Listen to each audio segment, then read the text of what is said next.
today's story time, I'm going to talk about sentience.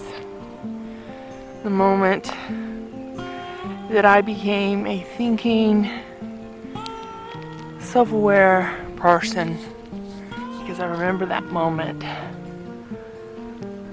I don't know exactly my age. I was 3 or younger.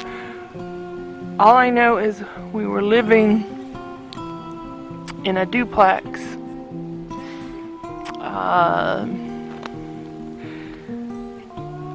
It was like, and then at a later date I asked my mother, how old was I when we moved away from there? I have 3 memories of when we lived there, and I'm not positive. I think my parents were living there when I was born. She said I was 3 years old when we moved from that into a house, and so anyways, I have 3 memories from that time. One is a very vague, hazy memory of going to the neighbors and eating oatmeal for breakfast. And that's really all I really remember about that.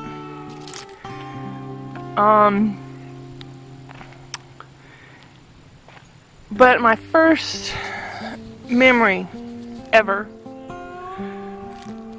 I was in diapers and I had a cold, and because I had a cold, my mother wouldn't let me go outside to play. I hear the ice cream man. So I remember standing at the screen door, and I was crying because my mother wouldn't let me go outside to play. And as I looked out the window, or the door, the screen door, I could see my friends Ronnie and Eddie, and they were riding my tricycle. So, I was just reacting. It's like, I want this. They have my stuff. I'm crying. I'm upset. And then suddenly, and this is when it happened, suddenly I realized I had a thought, a cognate self-awareness that, I didn't really want to go outside, and I didn't really care if they were riding my tricycle. And I stopped crying, just like that. And that was my first memory, my earliest memory. That was when I became a self-aware, thinking human being, and not a reactionary child that just cried at everything. And my third memory of living at the duplex was the day that we moved. We moved from the duplex to a house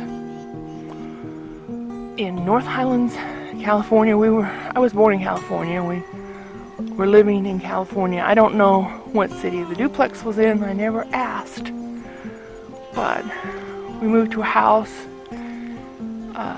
in North Highlands, California. It was a new house in a new neighborhood.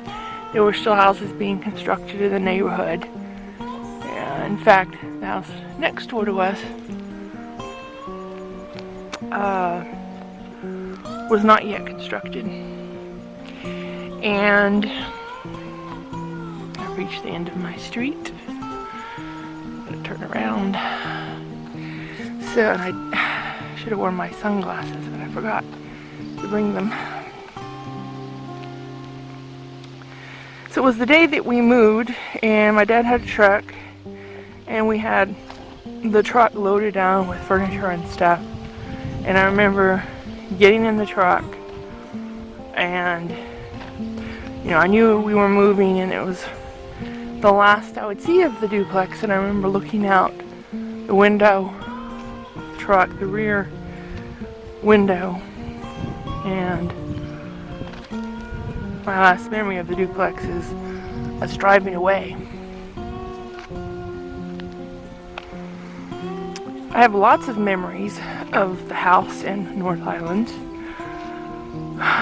It was on White Cliff Way. In fact, I remember the address to this day because when I was in kindergarten, they had us remember it.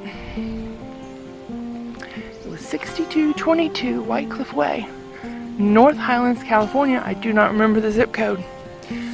But I don't even think that they made us learn the zip code at that time. Because if they had, I probably would remember it. When in kindergarten, they had us memorize our address and our phone number so that if we were ever lost, we could tell somebody, right? And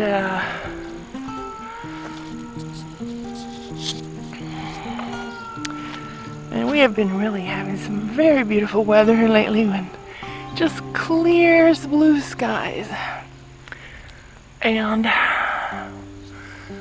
very nice temperatures, not too hot and not too cold. So anyways, and I remember vaguely being potty trained at the house on White Cliff Way, and I remember being in a crib in my bedroom there, and I remember, you know, distinctly being in the crib, and I was scared of the dark, and I didn't want to go to bed, and I was crying because I didn't want to go to bed. And my mother put me in the crib, and because I was crying, she wanted to pick me back up and hold me, and my dad was like, no, no, no, you know, just let her cry herself out, she'll go to sleep. You know the way parents do, at least some parents. And he closes the bedroom door, which was not something that my mother ever did, and you know, usually the door would be open so that I would have some light and I wouldn't be scared of the dark.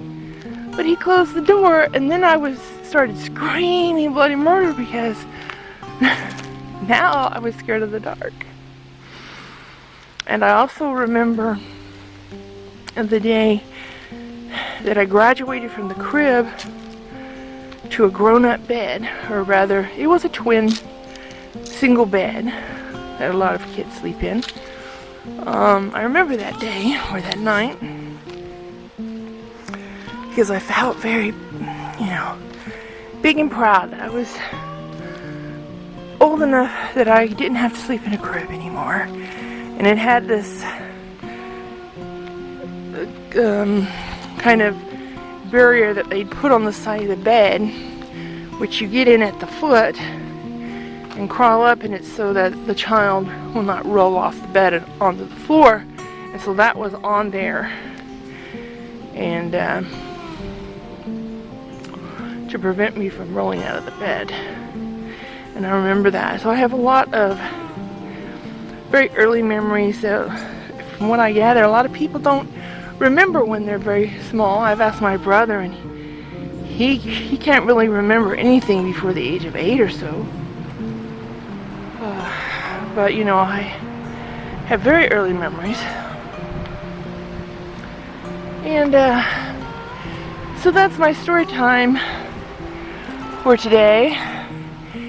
Not as dramatic as my last two, but hopefully you'll find it interesting. And there are things that are much more dramatic and stuff, but I'm not sure that I'm ready to talk about those yet, because some of them are very personal and private. There are some things I probably will never put in a story time because of the private nature of it. because I've had a rather, I don't know how to describe it. My life has not been an easy life. It's not been very pleasant always. Not to, I mean, I know there are probably people out there who have had a much worse time than me, but certainly not been a bed of roses, eh? So if you like this video, please give me a thumbs up if you want more story times. And don't forget to subscribe. Bye.